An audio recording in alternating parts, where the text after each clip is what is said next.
I am Brenda, 28 years old, single, a company employee, and living with my mother's home. Since I was little, my family has always made fun of me. The reason is my personality. Apparently, I'm different from others.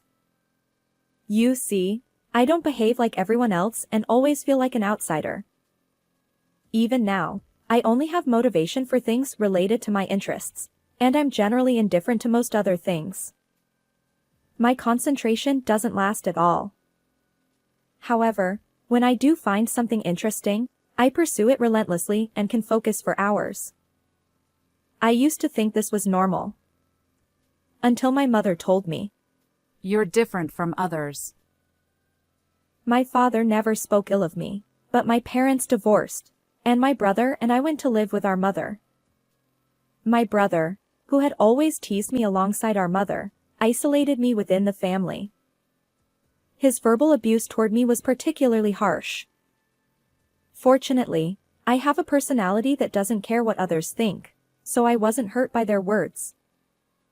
Unfortunately, my brother's harassment continued into adulthood and escalated further. And now, I'm destined to lead a life as an outcast through some very dirty tactics. When I was in school, I couldn't focus on anything that didn't interest me. Naturally, I found classes boring, and I was often scolded by teachers. However, there was one subject I genuinely liked, and I could concentrate on it wholeheartedly. Only my paternal grandparents understood me in that way. While my brother excelled at everything and was well liked by teachers and parents, he didn't stand out in any particular way. When my brother mocked me as a weirdo, our paternal grandparents would defend me, saying that Brenda would eventually surpass everyone. They praised my talents. Unfortunately, both of them passed away a few years ago, and they never got to see me succeed. After my parents' divorce, my brother and I were taken in by our mother. She constantly berated my father as a terrible man and refused to let us see him. Perhaps she had experienced something unpleasant. As a child, I respected my mother's feelings and never once expressed a desire to see my father. Despite my efforts to be considerate, my mother's attitude toward me remained consistently cold. According to stories I later heard from my paternal grandparents, I resembled my father both in appearance and personality, which might explain why my mother found me disagreeable. Additionally, since I was doted on by my paternal grandparents, my mother's feelings toward me were likely even less favorable. She favored my brother exclusively, and he eagerly joined her in speaking ill of our father, avoiding our paternal grandparents and relatives. My mother's favoritism toward my brother only grew stronger over time. During the final year of high school, I had a disagreement with my mother about my future path. Our fatherless household struggled financially, and my mother hoped I would find employment after graduating high school. However, I had a strong desire to pursue further studies at university.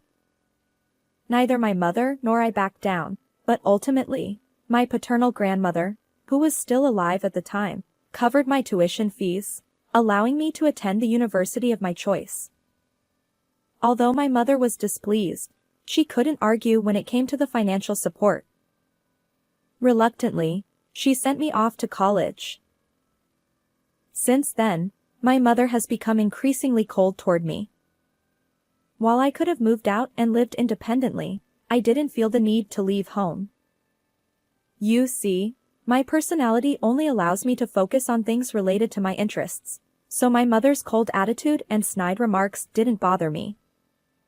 Driven solely by my passion for studying what I loved, I've always moved forward with unwavering determination.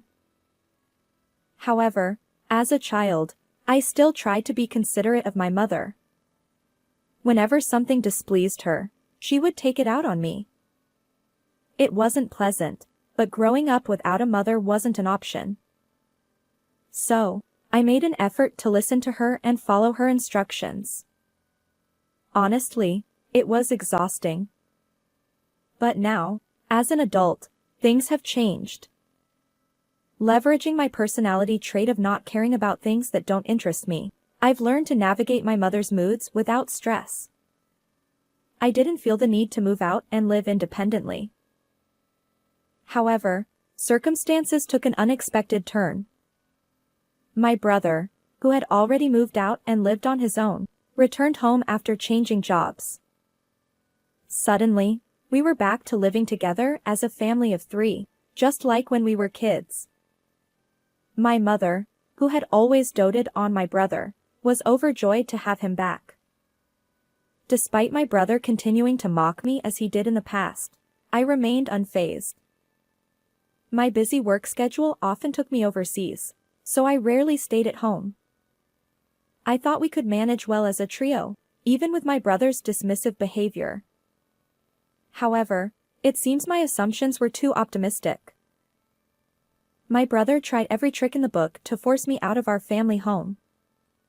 It seems he planned to live there with his fiancée after their marriage, and I was an obstacle. He desperately wanted me gone. He'd hurl insults at me regularly, put a chain on the front door to keep me out, and even turn off the lights while I was in the bathroom. Childish harassment, really. When he brought his fiancée home, he introduced her to our mother but conveniently left me out of the picture. According to my brother, there was no need to introduce me since I'd eventually move out anyway. Still, I remained unfazed. I thought he'd tire of his antics and give up eventually. But it seems my brother's frustration with my refusal to leave home was growing. And one day, my brother did something outrageous. In the morning, as I was organizing my bag before heading to work, I found something unfamiliar inside, a men's wristwatch. Even though I have no interest in watches, I recognized it. It was a well-known luxury brand. Why would such an item be in my bag? Puzzled, I lifted the watch with my hand, and at that moment, my brother burst into the room with incredible force. He shouted, "That's my watch!" I wondered why my brother's watch was in my bag, but since it was his, I thought I should return it and handed it over to him. Then, my brother pointed at me and yelled, "You thief!" Why would I be a thief? Confused, I stood there, and our mother rushed in upon hearing my brother's shouts. My brother accused me of stealing a watch in front of our mother. She gave me a sharp look and asked if I was truly responsible. Of course, I denied it. As someone uninterested in material possessions, I felt no allure for a branded watch. Besides, the very idea of stealing from someone was inconceivable to me. Both my brother and mother should know this. Yet, my brother persisted, claiming I'd stolen his precious watch. My mother chimed in, saying, This child has always been peculiar. She might be capable of anything. To me, their poorly acted drama was transparent. I needed to leave for work, hoping they'd stop this nonsense. But my brother's excitement didn't wane. He demanded that I pack my things and leave today. My mother continued to glare at me. My brother declared, "We can't harbor a criminal in this house. Get out." Criminal. I repeated the word in my mind. While I usually brushed off insults, this time, I couldn't ignore it. My brother had labeled me a criminal. And the fact that he planted the watch in my bag was evident. He resorted to cunning tactics to cast me as a thief and force me out. Regardless of the world's forgiveness, I wouldn't forgive him. Now, it's time for retribution. Understood. I'm leaving. With those words, I walked out of the house. While I didn't agree with my brother's accusations, I had to go to work for the time being. I decided to think about everything later. After finishing work, I returned home. My brother must have assumed I'd left for good because when he saw me, he wore an exasperated expression. "Brenda, why are you back? Weren't you supposed to leave?" he exclaimed. I explained that I needed to pack my things. He scoffed and said. Hurry up and get it over with. Then he glared at me and stormed out of the room. My belongings weren't extensive, so I was ready to leave within an hour. As I packed in my room, my brother came to check on me. Hey, all moved out yet? He teased. I'm leaving today, I replied, emphasizing that I'd take only my belongings. He chuckled and said, Of course. Don't try to sneak away with my stuff. Having packed my belongings into my bag, I called a taxi. My destination was a budget hotel. As I got into the taxi, my brother muttered, You're a criminal. Don't ever come back home. My mother simply said, Goodbye, Brenda. It was an unexpectedly abrupt farewell. Despite having lived together for so long, I didn't feel lonely. In fact, I felt a sense of relief. No more dealing with troublesome people. But I wonder, what are my mother and brother planning now? In my mind, I pictured them panicking. Well, it's not my concern. Let's forget about them. Lost in thought, the taxi arrived at the hotel, a temporary residence until I found a new place. And as expected, my prediction was accurate. The next day, my brother called me right away. Well, what's going on? I answered. Suddenly, he blurted out. You thief! Once again, he accused me of being a thief. Huh? What are you talking about? I had no idea. The money that was here until yesterday. It's all gone. Did you take the household money? I finally understood. My brother shouted. You're still a criminal. You even stole the household money. I'm calling the police. That's my money, I calmly replied. He scoffed. Yours? Don't lie. It's not a lie. Why don't you check with Mom? At that, my brother fell silent. I patiently explained to him.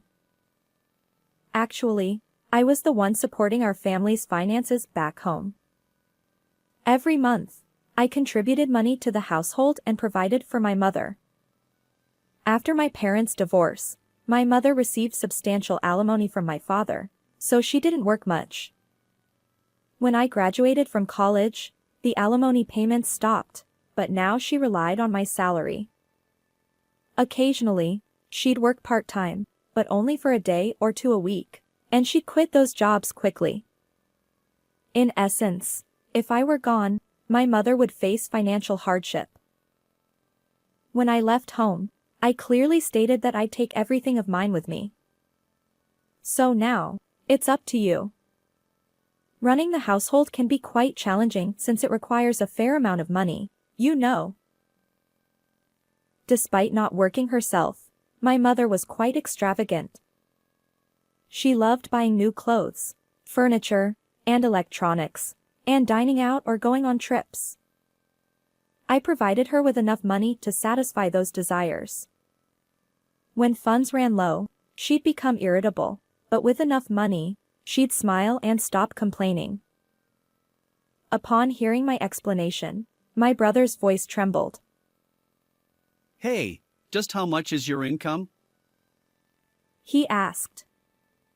When I roughly told him my annual salary, he shouted. That's impossible. How can someone as odd as you earn that much? I replied. It's precisely because I'm different that I can earn this much. My job involves simultaneous interpretation for a multinational company engaged in global trade. I'm valued as a multilingual interpreter. Back in my student days, despite my brother mocking me, I was passionate about studying foreign languages. While other subjects held no interest for me, language learning was an enjoyable pursuit. My mother and brother dismissed it, claiming it wouldn't be useful. They believed I should focus on other studies instead of wasting time on foreign words. But my paternal grandparents understood and encouraged me. They assured me that I would achieve great things. Driven by their expectations, I expanded my language skills beyond Spanish to include French, German, Chinese, and more. Now I can speak 10 languages. There aren't many people who can speak so many languages, which naturally led to a higher income. I explained. My brother, with a tearful voice, responded. Seriously? I can't earn that much. My brother returned home claiming it was due to a job change. The reason he left his previous company was low pay. He couldn't stand being left behind while everyone else received raises. However, switching jobs didn't increase his salary. Although my brother was once praised as a good kid during childhood, as an adult, he struggled. Ordinary and unremarkable, he went unnoticed by everyone. Instead of taking action, he blamed others and complained incessantly. It's a lonely existence. I told my brother, "Why don't you try putting effort into something?" In a desperate voice, he shouted, It's impossible now. Please, Brenda, come back home. I can't support the family alone.